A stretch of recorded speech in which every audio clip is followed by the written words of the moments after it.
Bonjour à tous, bienvenue sur Investir en crypto, j'espère que vous allez bien. Dans cette vidéo, je vous analyse la crypto-monnaie CRO de crypto.com et je vais vous montrer quelque chose de nouveau que je n'avais pas vu précédemment dans les autres vidéos que je vous avais réalisées. Quelque chose d'extraordinaire qui nous annonce fort probablement à voir cette crypto-monnaie, le CRO, partir à la hausse dans les semaines à venir. Pour ceux qui ne me connaissent pas, moi c'est Rémi. Ici, on apprend à investir dans les crypto-monnaies et devenir rentable sur ce marché.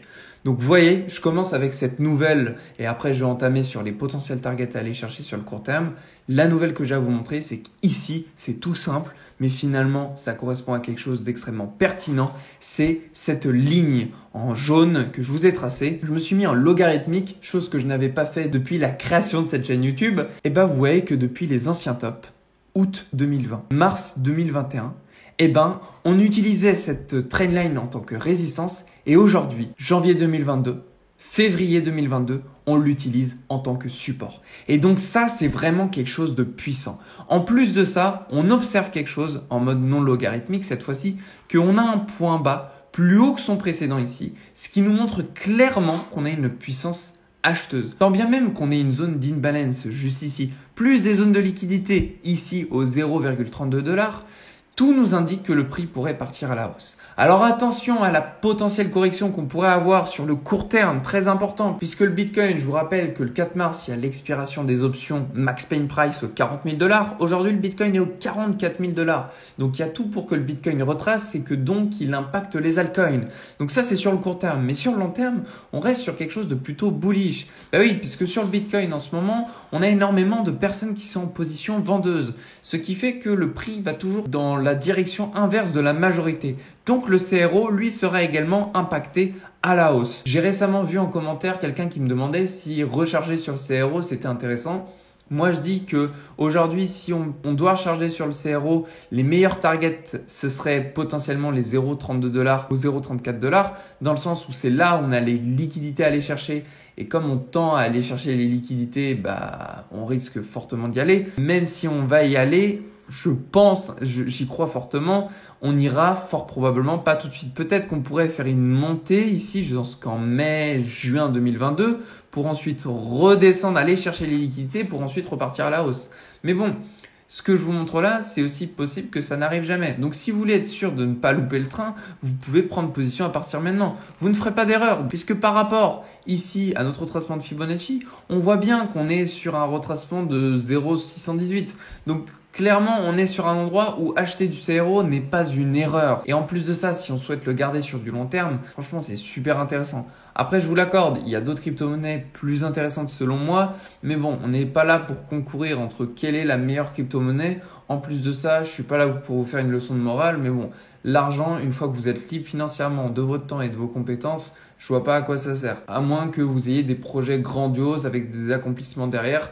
Mais enfin voilà, bon bref, on va pas débattre sur le sujet de l'argent, mais en tout cas, moi ce que j'ai à dire, c'est qu'aujourd'hui, la crypto-monnaie CRO, en acheter n'est pas une erreur. Voilà, maintenant que c'est dit, je vais vous montrer les targets potentiels à aller chercher sur le court terme. Juste quand même avant de passer là-dessus, j'ai à vous montrer, vous voyez, les zones de liquidité à aller chercher. Donc celle-ci a été prise, donc je peux lui mettre une petite croix comme ça, on s'en rappelle que ça a été pris. Et juste là, vous voyez, on a une zone de liquidité au 0,45 $.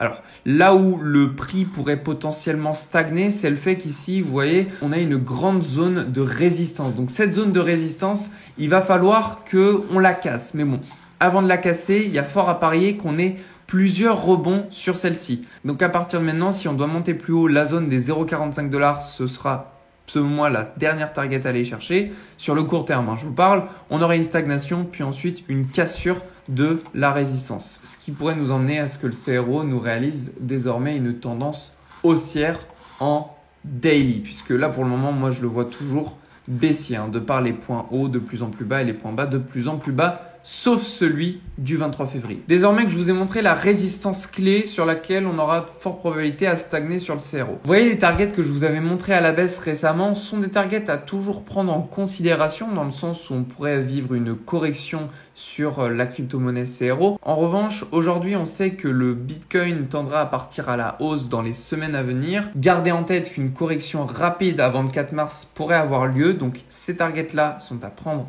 en considération. D'ailleurs, j'ai pu faire une nouvelle extension de Fibonacci puisqu'on a réalisé un nouveau point le plus haut et on est peut-être d'ailleurs en train d'en faire un nouveau. Ça nous décale un petit peu nos targets potentiels, mais de toute façon, c'est pas si grave que ça en soi, dans le sens où on sait que de toute manière, si on doit partir à la baisse, on devra aller chercher les liquidités aux 0,42 $ juste ici et stagner sur cette zone de prix juste ici.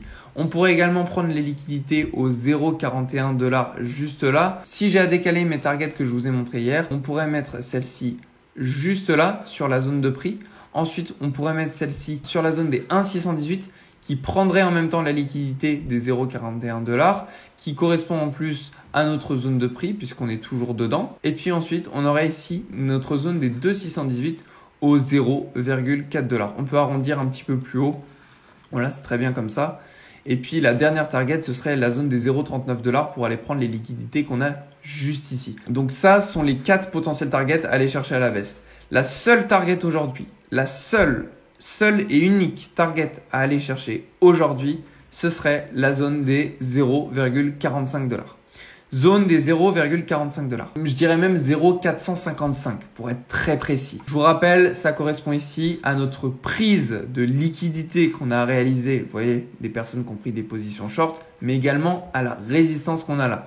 Donc après, ce n'est pas impossible qu'on parte au-dessus de cette résistance, qu'on réalise une mèche, mais j'ai du mal à croire qu'on réalisera une clôture daily ou plutôt même weekly au-dessus de cette résistance.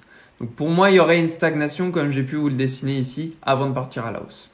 Donc voilà, c'en est tout pour cette vidéo. J'espère qu'elle vous a plu, qu'elle a pu vous permettre de savoir quels étaient les potentiels targets à aller chercher à la baisse par rapport à la potentielle correction qu'on pourrait avoir avant le 4 mars et également les targets éventuels à aller chercher à la hausse. Je vous souhaite à tous une très belle journée, prenez soin de vous et on se retrouve dans la prochaine vidéo.